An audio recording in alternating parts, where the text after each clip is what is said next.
¿Qué tal, chicos? Muy buen día. Vamos a continuar con nuestro siguiente tema, que es introducción a sistemas mecánicos. Digo, es importante conocer de cómo funcionan muchas de nuestras herramientas hoy en día y desde tiempos atrás, algo tan básico, como es un mecanismo. Y bueno, podrán ver ahí en la introducción, en la imagen, hasta dónde hemos llegado, ¿no? Con lo que son los motores, que no dejan de ser mecanismos o partes mecánicas, en las cuales son ayudadas por diferentes tipos de sistemas, como son sistemas hidráulicos, neumáticos, eléctricos, este, etcétera, ¿no?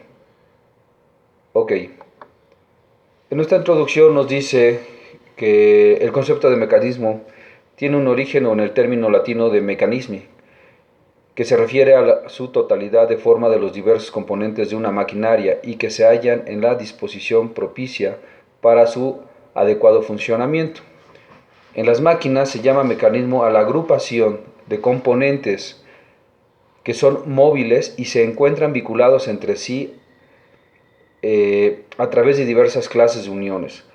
Es decir, nosotros vamos a ver más adelante cómo nosotros podemos hacer los eslabones, juntar ciertas formas geométricas, en algunas de ellas, ya sean por engrandes, sean por transmisión de bandas, etcétera.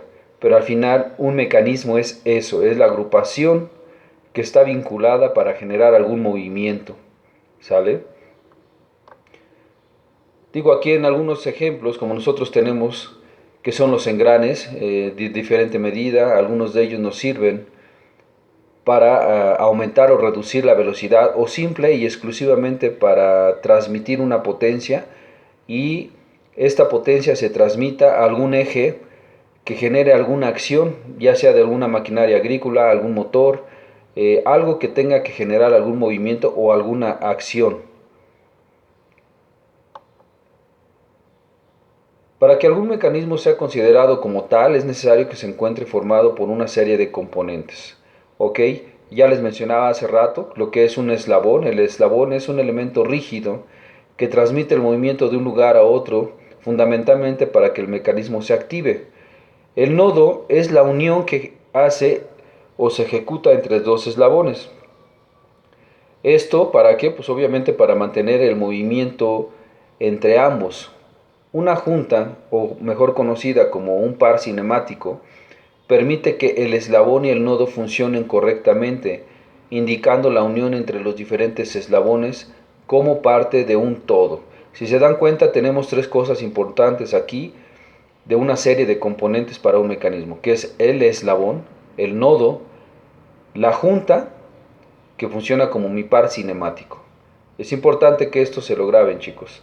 Es lo que hace la movilidad básica y obviamente en el mecanismo más básico que ustedes puedan imaginarse, estos son los componentes que debe de llevar. El mecanismo puede clasificarse de acuerdo a muchas variables. ¿Sí? Una de ellas, de acuerdo a la cantidad de eslabones, puede ser el tipo binario, ternario o cuaternario. De acuerdo a la función puede ser fijos, conductores o conducidos. El siguiente es, de acuerdo al movimiento que ocasionan, pueden ser fijos, de manivela, de biela o de corredera. Estos son puntos importantes, los que estamos mencionando en esta diapositiva. ¿Por qué? Porque al final cuando hablamos de binarios, ternario, cuaternario, quiere decir que es la cantidad de eslabones o de uniones que va a llevar este mecanismo para generar una acción, ¿sí? Ahora, en el otro punto nos dice que pueden ser conductores o conducidos. ¿A qué me refiero con eso? Los conductores son los que llevan o tienen una unión directamente con algún motor o algo que los hace girar o moverse. El conducido es aquel que está entre podríamos llamarle un efector final o la acción, y que está siendo movido por el eslabón conductor. Es decir, todo lo que esté en medio de ese mecanismo va a ser conducido. De acuerdo al movimiento me dice que pueden ser fijos, de manivela, de biela o de corredera. Esto lo explicaremos ahorita conforme vayamos avanzando.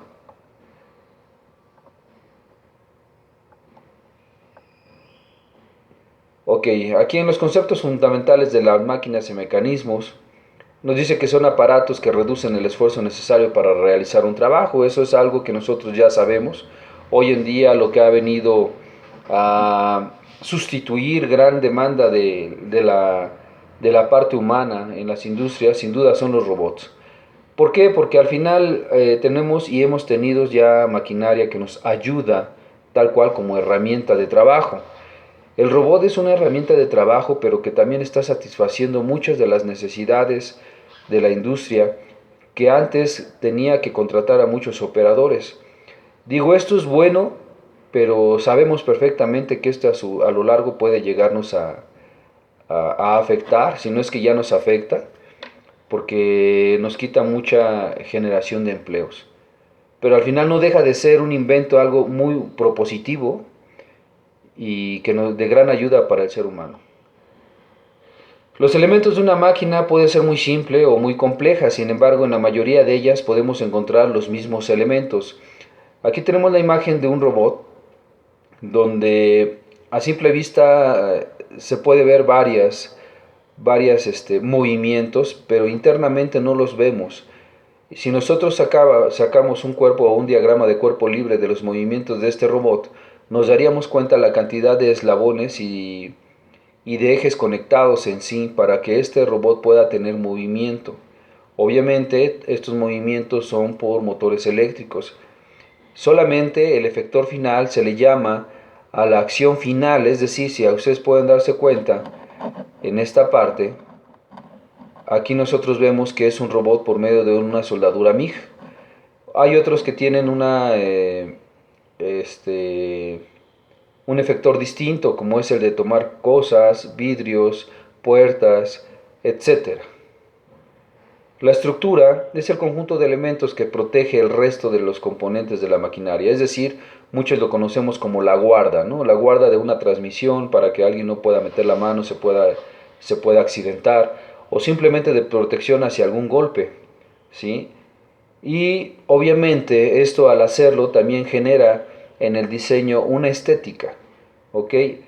El motor, sabemos que es el dispositivo que se encarga de transformar cualquier forma de energía en energía mecánica, es decir, el motor tiene una sola función que es girar, ya sea en sentido horario o antihorario, como nosotros conectemos, la potencia que pueda tener, ya saben que en la parte de eléctrica, nosotros podemos ver las diferentes conexiones que puede tener un motor, es decir, en estrella, en triángulo, etcétera.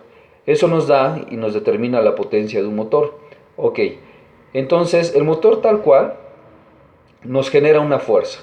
¿Sí? Al generarnos una fuerza va conectado a diferentes tipos de mecanismos, ya sea de movimiento, ya sea de transmisión, ya sea para que genere algún movimiento mecánico para, podríamos decir, por ejemplo, de las tortillerías, ¿no?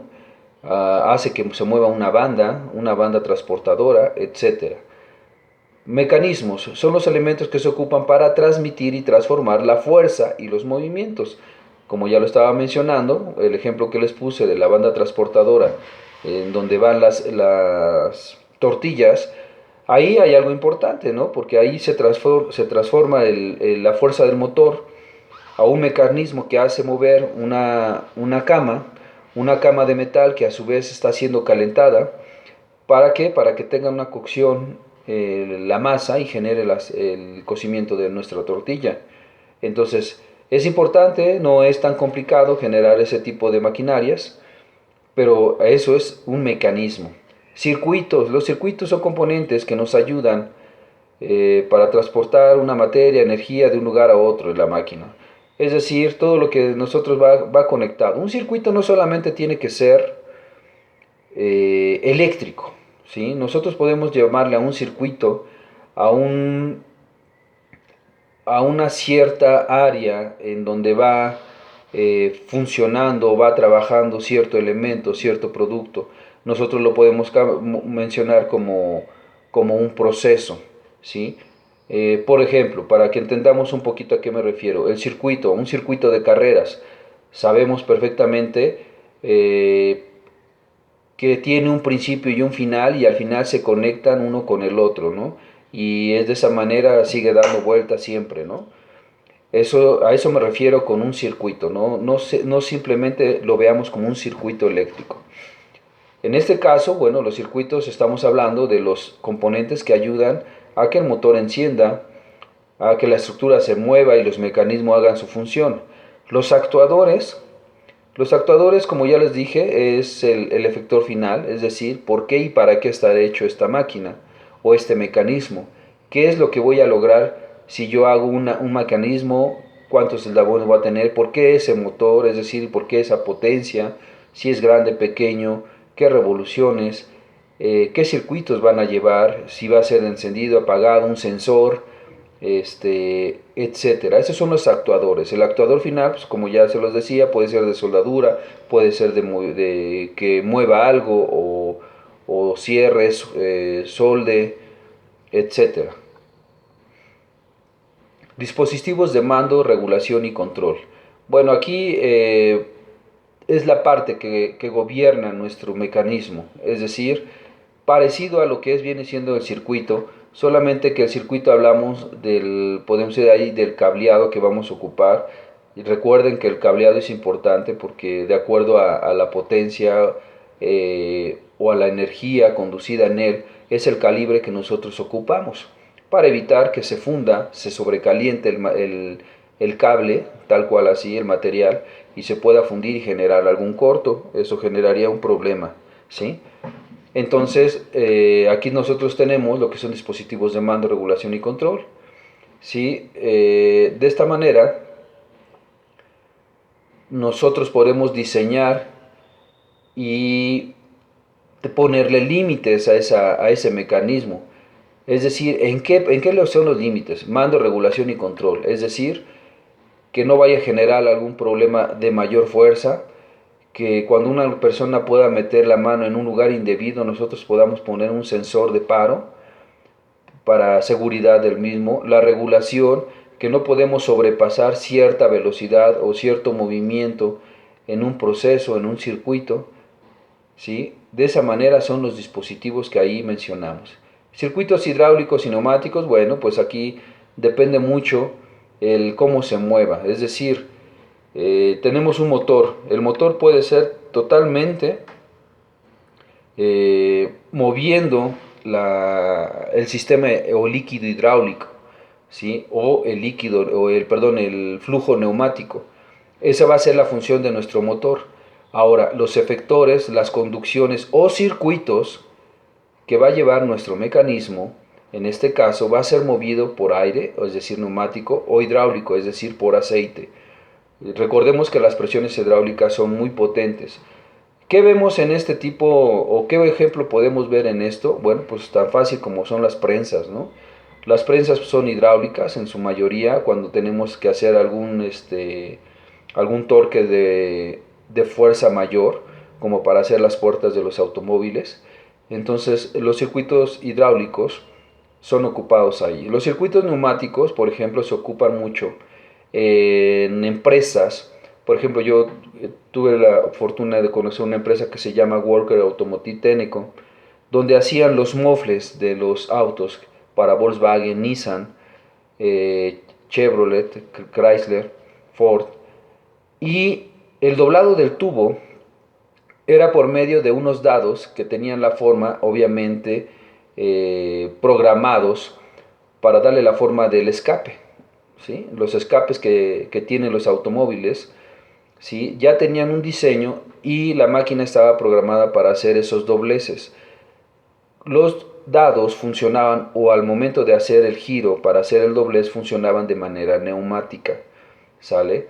No lo hacía tal cual un motor, es decir, el impulso y el movimiento mecánico por medio del mecanismo era hecho por la fuerza neumática, ¿ok?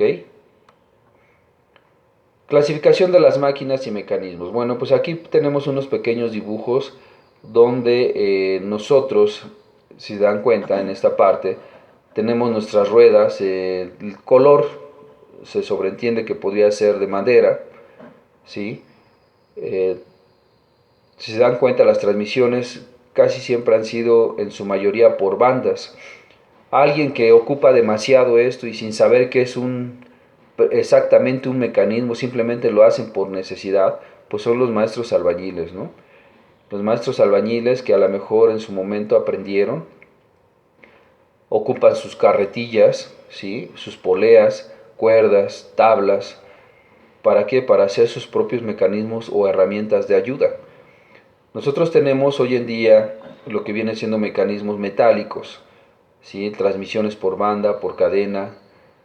Lo que es en madera, bueno, pues ustedes saben perfectamente que los mecanismos empezaron rudimentariamente, pues principalmente por la madera. Las carretas que teníamos anteriormente, bueno, pues ustedes saben que fue un mecanismo de alguna u otra manera, un eje atravesado entre dos círculos hechos de madera para poder tener un giro. Hoy en día los mecanismos más comunes y más fáciles que podemos ver a simple vista, pues es el de la bicicleta. ¿Sí? El de la bicicleta es uno de ellos, en el cual nosotros podemos transmitir una fuerza por medio de la fuerza, valga la redundancia, que hacemos con nuestras piernas, ¿sí? Transmitido por un eje más grande, como es la estrella donde van los pedales, transmitido a otra estrella o otra polea menor, ¿ok? Hoy en día, bueno, pues sabemos que tienen diferentes estrellas para las diferentes velocidades que nosotros les llamamos, pero la potencia sigue siendo la misma. Nuestras piernas siguen siendo las mismas. ¿Cómo sube o baja nuestra potencia? Obviamente, pues se refiere al cansancio que nosotros podamos tener, ¿ok? Aquí importante, pues bueno, hablábamos de la rueda. La rueda es lo más importante y el descubrimiento más importante que ha tenido nuestra vida, ya que si ustedes lo pueden ver, se ocupa de diferentes maneras. Al final puede ser con una estrella estriada, cónica, recta, por transmisión de banda, por cadena, entre mismos ejes, es decir, engranes, en fin. O sea, al final ustedes pueden ver que aquí tenemos un traslado de banco, perdón, y tiene un motor. El motor, como les vuelvo a repetir, podemos sí manejar tal vez en este tipo de motores ciertas revoluciones, pero al final el motor tiene una revolución máxima y una revolución mínima. Nosotros podemos aquí tener una conjugación de transmisión por poleas, ¿sí? Y la transmisión es por una banda. Si se dan cuenta, es algo similar a lo que nosotros podríamos ver en una transmisión de una bicicleta de velocidades. ¿Y esto con qué fin? Bueno, pues obviamente pues de acuerdo a la necesidad que nosotros tengamos de taladrar algo. Las máquinas compuestas. Bueno, pues aquí nosotros podemos ver una rueda con polea, un eje, una armadura que soporta.